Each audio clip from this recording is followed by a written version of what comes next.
అబ్బో ఇక్కడ కేజీ చీరలు కొంటే అర కేజీ చీరలు ఫ్రీ అంట. మంగళ్య షాపింగ్ మాల్, కేజీల్లో సేల్, టన్నుల్లో ఆనందం.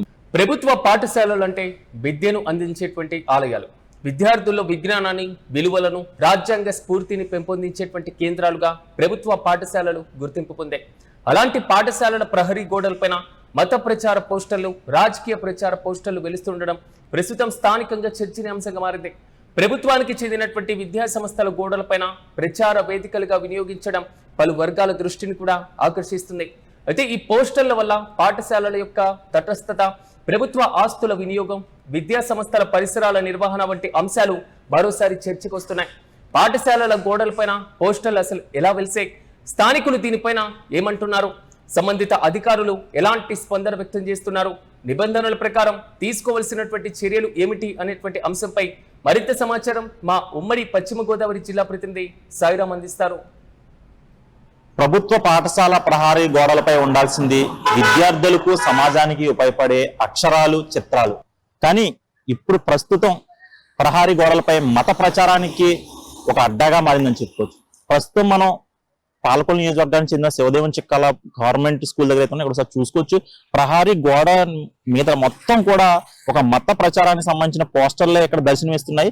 మరి దీన్ని చూసి విద్యార్థులు ఏం నేర్చుకోవాలి అనే ఆలోచనలు అయితే స్థానికులకి అయితే కలగజేస్తున్నాయి. అంటే మొత్తం కూడా చూసుకుంటే చివరి నుండి మొత్తం ప్రహారీ కనిపించే మొత్తం అంతా కూడా ఒక మత ప్రచారానికి సంబంధించిన పోస్టర్లు అయితే దర్శనమిస్తున్నాయి. మరి ఒక స్కూల్ కి సంబంధించిన ప్రహారీ గోడపై ఉండాల్సింది విద్యార్థులకు అంటే దేశభక్తిని కలిగించే చిత్రాలు కానీ లేదా వారి చదువుకు సంబంధించిన చిత్రాలు కానీ ఉండాల్సిన పరిస్థితి. కానీ ఇక్కడ చూసుకుంటే మొత్తం కూడా ఇక్కడ ఒక మత ప్రచారానికి సంబంధించిన పోస్టర్లు అయితే కనిపిస్తున్నాయి. ప్రస్తుతం ఇదే విషయంపై మనతో మాట్లాడడానికి స్థానికులు కూడా ఉన్నారు. అని నమస్తే అండి, మీ పేరండి? శ్రీనివాస్. సార్ ఏంటి సార్, అంటే ముఖ్యంగా ఏదైనా స్కూల్ సంబంధించి స్కూల్ ఇన్సైడ్ అయినా ఉన్నాయి, అవుట్ సైడ్ ఉన్నాయండి. అంటే పిల్లలకు ఉపయోగపడేదే కనిపించాలి ప్రహారీల మీద. అంటే వారికి దేశభక్తికి సంబంధించిన కానీ, పర్యావరణానికి సంబంధించిన కానీ, ఇతర అన్ని కూడా చిత్రాల రూపంలో కానీ, అక్షరాల రూపంలో కానీ దర్శనమిస్తాయి. కానీ ఇక్కడ చూసుకుంటే ఈ హై స్కూల్ లో చూసుకుంటే మొత్తం అంతా కూడా ఒక మత ప్రచారానికి సంబంధించిన పోస్టర్లే కనిపిస్తున్నాయి సార్. మరి దీన్ని ఏ విధంగా చూడొచ్చు? ఇది ఇప్పటి నుంచి కాదు, గత దశాబ్ద కాలం నుంచి కూడా మేము ఈ సమస్యను నేను చాలా సార్లు మన హెచ్ఎం గారి దృష్టి కూడా తీసుకెళ్ళడం జరిగింది. యాక్చువల్గా అయితే మనకి శివదేవం చిక్కాల ఈ స్కూల్ అంటే చాలా పేరు పెట్టడం జరిగింది. ఈ స్కూల్ నుంచే చాలా మంది దేశ విదేశాల్లో అత్యుత్తమ స్థాయిలో ఉన్న వాళ్ళు ఉంటున్నారు. ఇంత పేరు గల ఈ స్కూల్ కి ఈ రోజున కనీసం ఈ దుస్థితి పడడం అనేది అసలు మేము నిజంగా సహించలేకపోతున్నాం. ఈ విషయం మీద మేము చాలా సార్లు ప్రధానోపాధ్యాయులు కానీ లేదంటే ఎంఈఓ గారికి వీళ్ళు కూడా మేము తెలియజేయడం జరిగింది. కానీ వాళ్ళు ఎటువంటి చర్యలు కూడా ఇప్పుడు తీసుకోలేదు. మరి మత ప్రచారం అనేది తీసుకోవడం అనేది ఎంతవరకు సంబంధించిన అనేది సార్ మీరు కూడా ఆలోచించాలి. దీని మీద ఎటువంటి యాక్షన్స్ తీసుకోవాలనేది ఆ ప్రభుత్వ వర్గాలకి మేము ప్రశ్నిస్తూ ఉన్నాం. అంటే ముఖ్యంగా ఎవరైనా విద్యార్థులు కూడా బయటకు వచ్చి చూసి అంటే గోడ మీద ఏదైనా వారికి సంబంధించింది ఉన్నా చదువుకుంటారు, వారు నేర్చుకుంటారు. మరి దీన్ని చూసి ఏం నేర్చుకోవాలి? అంటే మనం మతం పరంగా నేర్చుకోవాలి, ఏదో ఒక సందేశం ఉండాలి కదా సార్. ఏదైనా అంటే విద్యార్థుల కోసం అంటించారా, లేదా స్కూల్కి సంబంధించి అంటించారా, లేదా ప్రజలు బయట వాళ్ళని ఆకట్టుకోవడానికి అంటించారా అనే వారి ఉద్దేశం ఏమంటారు? సో విద్యాలయం అంటేనే కంప్లీట్ గా స్కూల్ ప్రెమిసెస్ అనేది కేవలం విద్యార్థులకు సంబంధించింది. వాళ్ళకి నాలెడ్జ్ జ్ఞానాన్ని ఏ విధంగా పెంపొందించాలనే ఉద్దేశంతోనే ఇవన్నీ జరగాలి. సో అలాంటి కార్యక్రమాలు చేయడం అనేసి మనం చాలా స్కూల్లో చూస్తాం. మేము చిన్నప్పుడు చదువుకున్నప్పుడు బయట ఇంటికి వెలుగు, ఇళ్ళకి చదువు ఇంటికి వెలుగు, సో పనికెందుకు తొందర, చదువుకో ముందర, ఇలాంటి కొటేషన్స్ తో నిండుతూ ఇలా ఉండేది. పిల్లల్లో మోటివేషన్ జరుగుతూ ఉండేది. కానీ ఇప్పుడు చూస్తే ఈ మత ప్రచారం సంబంధించిన ఈ పోస్టర్ ద్వారా ఎవరికి లాభం చేకూరుతుంది, పిల్లలు ఏమన్నా జ్ఞానాన్ని పెంపొందించుకుంటున్నారు, ఏం జరుగుతున్నది నేను సూటిగా ప్రశ్నిస్తున్నాను. సార్ అదే విధంగా సార్ మీరు అన్నట్టుగా మత ప్రచారాలకు సంబంధించి లేదా ఇతర సినిమా పోస్టులు అన్ని కూడా లాగా ప్రహరీ గోడల మీదే అంటిస్తున్నారు. అదే విధంగా రాజకీయ నాయకులు కూడా అంటే ముఖ్యంగా ఏదైనా కార్యక్రమం జరిగితే తల్లిదండ్రుల సమావేశంలో ఈ మధ్యన కార్యక్రమాలు కూడా చేస్తున్నారు సార్, ఆత్మీయ సమావేశం అని అని. కానీ మన స్కూల్లో ఏదైనా కార్యక్రమం జరిగితే పిల్లలకు ఉపయోగపడే అంటే భవిష్యత్తు మీరు ఎలా ఉండాలి, ఎలా చదువుకోవాలి అలా అని కాకుండా స్కూల్లో మీటింగ్ లో కూడా రాజకీయ కార్యక్రమాలు చేస్తున్నారండి. ముఖ్యంగా అంటే రాబోయే రోజుల్లో మా పార్టీని ఎంచుకోవాలి అంటే ఏ పార్టీ అయినా ఉన్నాయండి, అంటే రాజకీయ పార్టీలు పలానా పార్టీ అని కాదు, ఏ నాయకులైనా చెప్పేది మా పార్టీని ఎంచుకుంటే మీకు ఎలా ఉంటది అంటే స్కూల్లో కూడా రాజకీయాలు తీసుకొస్తారు. అంటే పిల్లల్లో కూడా రాజకీయాలు ఇప్పటి నుండే వాళ్ళు అలవరిచేలాగా మాట్లాడుతున్నారు సార్. మరి దీన్ని కూడా ఏ విధంగా యాక్చువల్గా అయితే మనకి ఏ రాజకీయ పార్టీ వచ్చినా కూడా వాళ్ళు చేసే పనిలో పిల్లల్లో ఒక విషయాన్ని అనేది నింపుతున్నారనే విషయం మాత్రం మాకు అర్థమవుతుంది. ఇప్పుడు పిల్లలు అంటే ఆల్మోస్ట్ వాళ్ళు అడల స్టేజ్కి రారు. ఇప్పుడు ఇంకా టీనేజర్స్ లో ఇప్పుడు వస్తున్నారు. వాళ్ళు ఇప్పుడు మోటివేట్ చేసే వయసు ఎలా మౌల్డ్ చేస్తారు వాళ్ళు. అలాంటి పరిస్థితులు ఈ ఏజ్ లో ఉన్న టెండరింగ్ ఏజ్ లో ఉన్న ఈ పిల్లల్ని ఇలాంటి రాజకీయాలు తీసుకొచ్చి కనీసం డైరెక్ట్ మన క్యాంపస్ లోని మీటింగ్లు పెట్టేసి అది పేరెంట్స్ మీటింగ్ అనుకోలో రాజకీయ సంబంధించిన మీటింగ్ అనుకోలో తెలియట్లేదు. ఇప్పుడు ఓకే ప్రచారం చేసుకోవచ్చు, అన్ని చేసుకోవచ్చు, బికాజ్ దట్ అది out of the premises of the school. School premises లో మీరు ఏం చేస్తున్నా అది సెకండరీ. కానీ స్కూల్ ప్రెమిసెస్ లోనే మనం ఇలా మీటింగ్లు పెట్టుకొని ఆ కంపల్సరీ మాకు ఒక ప్రాపగండా చేసుకుంటూ ఇలా ఏదో ఓట్ ఎలక్షన్స్ జరుగుతున్నట్టు మన మీటింగ్ జరిగినట్టుగా ఇలాంటి ఎలక్షన్స్ జరుగుతుంది. ఇది యాక్చువల్గా అయితే దాన్ని ఎంకరేజబుల్ కాదు ఇది. సో దీన్ని బట్టి మనం చూసుకొని రాజకీయ నాయకులు కూడా అలాగే ప్రభుత్వ అధికారులు కూడా ఒక దృష్టి తీసుకొని ఈ విషయాలను కూడా ఖండించుకుంటూ తగ్గించుకుంటూ పిల్లల్లో ఏదైతే మనకి ఒక విషయ పరిజ్ఞానాన్ని తీసుకొస్తుందో అలాంటి వాటిని వాళ్ళ ముందు తీసుకెళ్తుంది మంచిదని అవుతుంది. సార్ ఇంతకు ముందు కూడా ఉన్నది ఈ సమస్య, ఇంతకు ముందు కూడా దృష్టి తీసుకెళ్ళమని చెప్తున్నారు సార్. మరి ఇప్పుడు ఎప్పుడైనా ఇలా పోస్టర్లు అంటించినప్పుడు ఎవరినైనా మీరు ప్రశ్నించడం జరిగిందా, ఏమైనా అన్నారా ఎప్పుడైనా? తప్పని గతంలో చాలా మందికి మేము పోస్టర్లు అంటించినప్పుడు మేము కాల్ చేయడం అనేది జరిగింది. కానీ ఒక 3-4 years బ్యాక్ నుంచి ఏ పోస్టర్ పైన నెంబర్ వేయడం అనేది జరగలేదు. నెంబర్ తీస్తాం కానీ మరి ఇక్కడైతే నెంబర్ అయితే వేయడం జరిగింది. ఒకసారి లైవ్ లో ఒకసారి కాల్ చేద్దాం, అసలు ఏమంటారా స్పందన ఏంటో చూద్దాం ఒకసారి. హలో నమస్తే అండి. నమస్తే అండి. పాస్టర్ గారు మాట్లాడేది?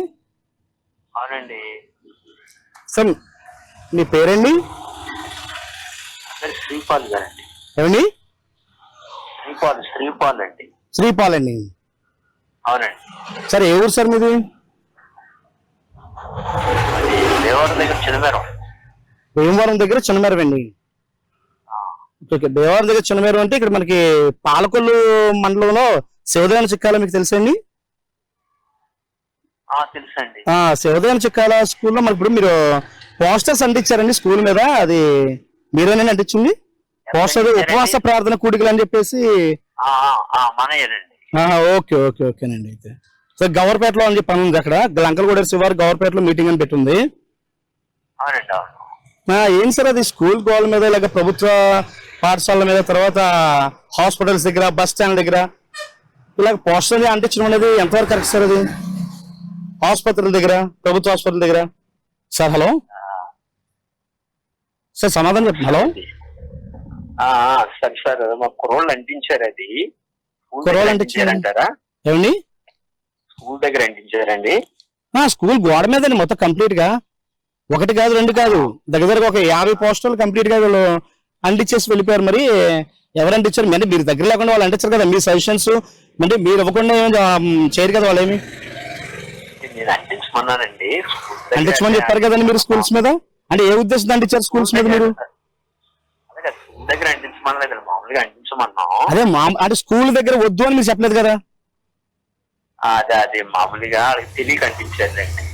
తెలియక అంటించారా? ఏం తెలియక అంటించారు?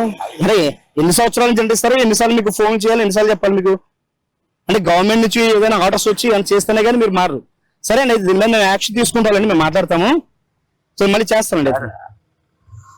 హలో ఎక్కడ స్కూల్ అండి అది? ఒక స్కూల్ కాదు, ఇక్కడ శివదాస్ చిక్కల స్కూల్లో చెప్తాను నేను.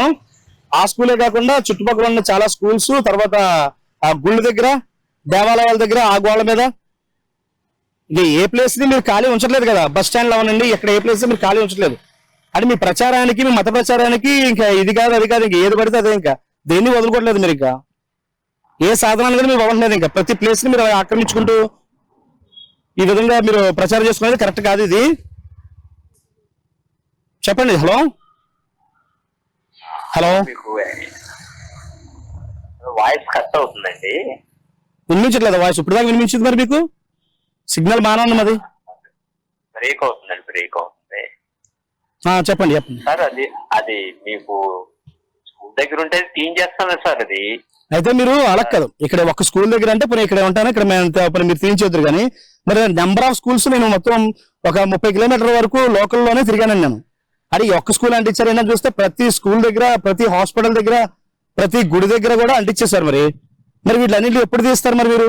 ఇంకా అవి ఏం చేస్తే మీ ప్రచారం ఉండదు కదా. ఇంకా ఎందుకంటే మీరు అంటించింది అక్కడ ప్రతి పోస్టర్ తీసుకుంటూ వెళ్తే మీరు కనీసం ఓ 10,000 పోస్టర్లు ఉంటాయి. 10,000 పోస్టర్లు చేస్తే మీరు మీడియా అడిగిన కూడా తెలియదు. ఇది 10,000 ఉంటుంది సార్. 10,000 అలాగే ఉంటాయి. మీరు 10,000 కాదు 5,000 అనుకోండి. మీరు ఇప్పుడు మీ చర్చ్ దగ్గర జరిగేది మీ క్రైస్తవ సభలు మీ చర్చ్ దగ్గర అంటించుకోవాలి, లేదా మాకు క్రిస్టియన్ కాలనీస్ ఎక్కడో ఆ ప్లేస్ లో వాళ్ళు చేయాలి కాబట్టి అంటించుకోవాలి. మీరు ఎక్కడ పడితే అక్కడ అంటించుకోవాలి. నేను పర్మిషన్ తీసుకున్నారు సార్? ఎవరైనా పర్మిషన్ ఇచ్చారా మీరు దీనికి? సార్ కాదు సార్, ఇక్కడ గుళ్ళ మీద లేదా గోళ్ళ మీద వేయడానికి ప్రభుత్వం వారు ఎవరైనా మీకు పర్మిషన్ ఇచ్చారా? ఈసారి అంటించలేదు సార్. ఈసారి అంటించలేదండి. ఇప్పుడు అంటించిందని సమాధానం చెప్పండి. ఈసారి అంటించలే, అయిపోయింది కదా. ఈసారి ప్రాణం పోయింది లేదు, వదిలేయండి, నెక్స్ట్ సారి పోయినానంటే అన్నట్టు చెప్తుంది మీరు చెప్పేది. అట్లా కాదు కదా, ఈసారి జరిగిందని సమాధానం చెప్పండి మీరు, తర్వాత అంటించారులే, తర్వాత చూద్దాం. అది అయితే మొత్తం మీరే కదా చూసుకునేది అంతా కూడా, ఏమండి? ఆర్గనైజర్ మీరేనండి, ప్రోగ్రామ్ ఆర్గనైజర్ మీరేనా? అవునండి, అవును. ఓకే, మంచిది మంచిదండి. సరే అయితే మీ పేరు శ్రీపాల్ అన్నారు కదండి, శనివారం కదా? అవునండి, అవును. ఓకే, మంచిది, ఉంటాను. ఇది సార్ దుస్థితి ఇలా ఉంది. ఇది ఆ ప్లేస్ ఈ ప్లేస్ అని కాదు, ప్రతి చోట కూడా ఈ యొక్క మత ప్రచారం అనేది, అక్కడ దేవాలయం లేదు, విద్యాలయం లేదు, ఏ ఆలయం కనిపిస్తే చాలా ఇంక వాళ్ళకి ఇలా ప్రచారం చేసుకుంటూ పోతారు, పోస్టులు అంటించుకుంటూ పోతారు. దీన్ని ఏమైనా సరే తీవ్రంగా ఖండిస్తున్నాం. దీన్ని అధికారులు దృష్టికి మీ ద్వారా, మీడియా మిత్రుల ద్వారా మేము ఈ అధికారుల దృష్టికి తీసుకెళ్లి వాళ్ళ మీద కఠిన చర్యలు తీసుకోవాలని కూడా మేము కోరుకుంటున్నాం. మీరు స్పందించారు, వెంటనే కూడా ఇమీడియట్లీ కాల్ చేసి అడగడం జరిగింది. మీరు అలా ఏంటనేది వివరణ అడిగారు. మరి ఉపాధ్యాయులు అడగట్లేదా సార్? మరి ఇప్పుడు ఎవరో మన స్కూల్ దగ్గరకు వచ్చి ఏం చేస్తున్నారంటే బయట కూడా ఒక కొన్ని వేయాలి ఖచ్చితంగా. ఏం జరుగుతుంది మన స్కూల్ చుట్టూరు కూడా, అంటే బాలికలు కూడా ఉంటారు, చాలా మంది చిన్నపిల్లలు ఉంటారు, ఎవరు వస్తున్నారు ఏంటనేది కూడా ఖచ్చితంగా చూసుకోవాల్సిన పరిస్థితి ఖచ్చితంగా ఉంది. మరి ఎంతలా ఇక్కడ గోళ్ల మీద రాస్తున్నారు, అంటే మత ప్రచారం, రాజకీయ ప్రచారం అన్ని చేస్తున్నారు, మరి ఎవరు పట్టించుకోలేదు అంటారు ఇప్పుడు దాకా? అసలు ఉపాధ్యాయులు తెలుసా అండి ఇక్కడ పోస్టులు ఉన్నాయి? సార్ ఉపాధ్యాయులు తెలుసని మీరు అనుకుంటున్నారేమో, తెలియదు అనుకుంటున్నారేమో. మరి రోజు ఇటే వస్తారు కదా ఉపాధ్యాయులు, పొద్దున్న లేస్తే పిల్లలతో పాటు. మరి ఉపాధ్యాయులు ఏం చేస్తారు ఇప్పుడు? నిజంగా ప్రశ్నార్థకం. ఇప్పటి వరకు కూడా తీయించలేదు కదా సార్? అంటే ఇంచుమించుగా అన్ని అంటించేసి, పోస్టర్లు అన్ని అంటించి ఇంచుమించుగా చాలా రోజులు అయ్యే ఉంటాం. మరి ఇప్పటి వరకు కూడా అలాగే దర్శనం ఇస్తుంది. మీరు కాల్ చేసండి, మరి వాళ్ళు కాల్ చేశారండి? లేదు, వాళ్ళు చేస్తుంటే ఇప్పుడు దాకా ఉండదు కదండి. ఎట్టి పరిస్థితుల్లో ఏ ఒక్క ఉపాధ్యాయుడు కూడా దీని మీద చర్యలు తీసుకోవడం, కలిసి స్పందిద్దామనే ఉద్దేశం ఎవరికి లేదండి, ఏ ఉపాధ్యాయులు లేదండి. ఎందుకంటే ఇంతకుముందు ప్రిన్సిపల్ గారికి, హెచ్ఎంకి కాల్ చేసినప్పుడే, ఆయనకి వెళ్ళి నేను సంప్రదించినప్పుడే లేదు, ఎటువంటి స్పందన లేదు. ఇంక ఇప్పుడు ఎలా ఉంటారు అంతేనండి, వాళ్ళకి సంబంధం లేదంటే ఉంటున్నారు. ఇంతకి అసలు ఈ క్యాంపస్ ఎవరిది? వాళ్ళకి ఉపాధ్యాయులు ఈ చూసుకోవాల్సింది, అంతా హోల్ ఇన్స్టిట్యూట్ చూసుకోవాల్సింది హెచ్ఎం గారి, తర్వాత స్టాఫ్ చూసుకోవాలి. మరి వాళ్ళు ఏం చేస్తారు? నిమ్మకి నీరెత్తినట్టు కూర్చుంటే మరి అలాగే మరి ఈ విధమైన స్పందన అనేది మంచిది కాదు నా ఉద్దేశం.